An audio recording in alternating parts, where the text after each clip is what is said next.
Hello বন্ধুরা, welcome to my channel. তোমরা সবাই কেমন আছো? আমি ভালো আছি। তো আজকে আবার নতুন একটা রেসিপি নিয়ে চলে এসেছি। আজকে বানাবো আলুর চিপস। তো চলো রেসিপিটা শুরু করি।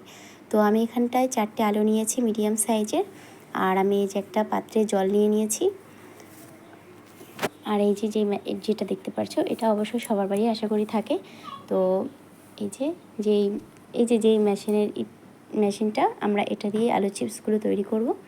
তো চলো আলু চিপসগুলো তৈরি করি। তো এই যে এইভাবে আলু চিপসগুলো কেটে নিতে হবে। ঠিক এইভাবে উপর দিক দিয়ে সবাই হাত সাবধান, কারণ হাত কেটে যেতে পারে, সাবধানে কাটতে হবে এইভাবে। তো দেখো কত সুন্দর আলু চিপসগুলো হয়েছে, পুরো একই সাইজের, কত সুন্দর। তো এইভাবে আমি সব আলুগুলো এই মেশিনটা দিয়ে সব আলু চিপসগুলো বানিয়ে নেব।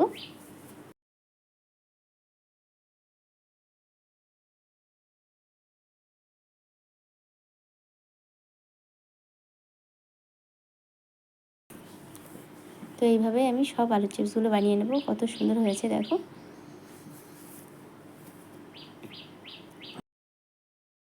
এই যে সব আলুর চিপস বানানো হয়ে গেছে।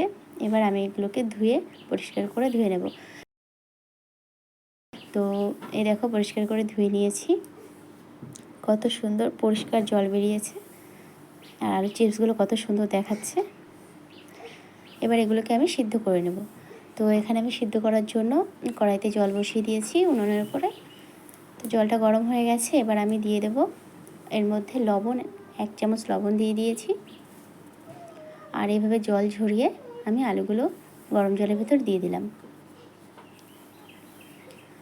তো সব আলু চিপসগুলো গরম জলের ভিতর দেওয়া হয়ে গেছে। এবার আমি 2 থেকে 3 মিনিট পর চলে এসেছি। দেখো 2 থেকে 3 মিনিট পর আলুর অনেকটা সিদ্ধ হয়ে গেছে, মানে 60% সিদ্ধ হয়ে গেলে নামিয়ে নিতে হবে। তো এই যে জলটা ঝরিয়ে নিচ্ছি, নামিয়ে নিয়েছি। এবার এগুলোকে রোদে শুকাতে দেবো। তো চলে এসেছি ছাদের উপরে। একটা বস্তা নিয়েছি, তার উপরে একটা ওড়না পাতিয়ে নিয়েছি। তোমরা চাইলে তোমাদের যাতে সুবিধা হয় তোমরা তাতে সেগুলোই পাতিয়ে রোদে শুকাতে দেবে। তো আমি এভাবে একটা ওড়না পাতিয়ে নিয়েছি, এর উপরে একটা একটা করে আলু এরকমভাবে পাতিয়ে দিতে হবে। তো এভাবে একটা একটা করে আলু পাতিয়ে দিতে হবে, একটার গায়ে একটা যেন লেগে না যায়।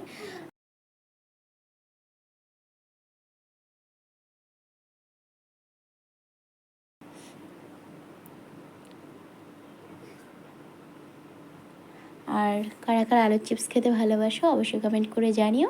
আর যারা আমার চ্যানেলে নতুন বন্ধু তারা অবশ্যই আমার চ্যানেলটিকে সাবস্ক্রাইব করে রেখো।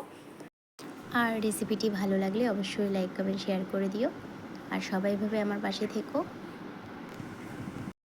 এই বৈশাখ মাসের যা রোদ্দুর, তো এই এক রোদ্দুরেই কিন্তু একদিনেই আলুর চিপসগুলো শুকিয়ে যাবে। তো তোমরাও বাড়িতে ট্রাই করতে পারো, কোনো ঝামেলা নেই।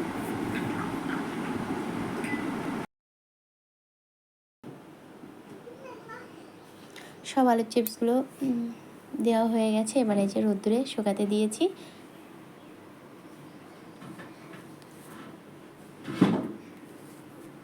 চলে এসেছি বিকালবেলা ছাদের উপরে। তো এসে দেখলাম কত সুন্দর শুকিয়ে গেছে আলুর চিপসগুলো, তৈরি হয়ে গেছে অনেকটা। তো এবার আমি একটা সাজিতে আলুর চিপসগুলো তুলে নেব।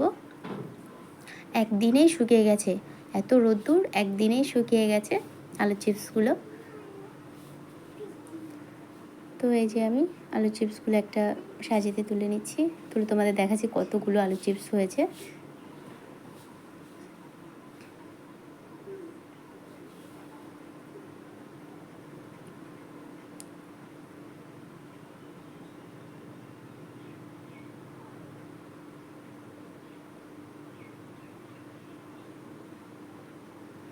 এই দেখো বন্ধুরা, কতগুলো আলুর চিপস হয়েছে, কত সুন্দর শুকিয়েছে আলুর চিপসগুলো।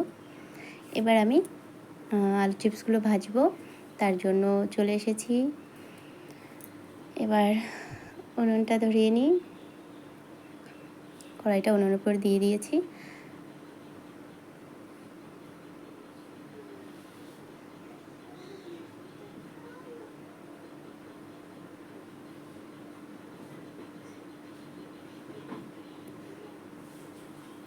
জালটা ধরিয়ে দিলাম। এবার কড়াইটা গরম হতে সময় দেব। কড়াইটা গরম হয়ে গেলে তারপরে কড়াইতে আমি সাদা তেল দিয়ে দেব।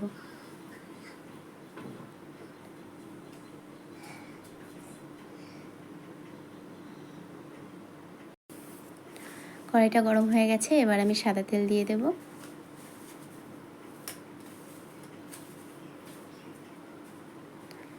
তেলটা গরম করতে হবে ভালো করে।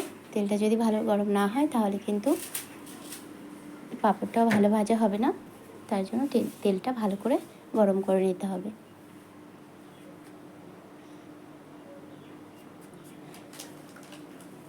তেলটা গরম হয়ে গেছে, এবার আমি অল্প অল্প করে আলুর চিপস দিয়ে ভেজে নিচ্ছি। দেখো কত সুন্দর হয়েছে আলুর চিপসগুলো। এইভাবে অল্প অল্প করে আলুর চিপস দিয়ে ভেজে নেব।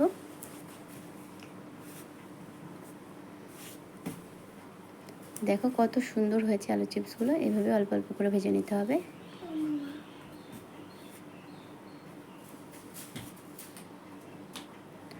আর বেশি তেল হিট হয়ে গেলে কিন্তু আঁচটা একটু কমিয়ে নিতে হবে, কারণ আলুর চিপসগুলো জ্বলে গেলে কিন্তু ভালো লাগবে না খেতে।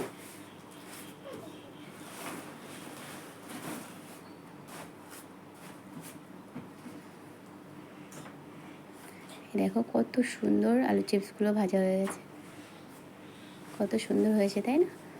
তো তোমরাও বাড়িতে ট্রাই করতে পারো। একদম সিম্পল একটা রেসিপি, কোনো ঝামেলা নেই।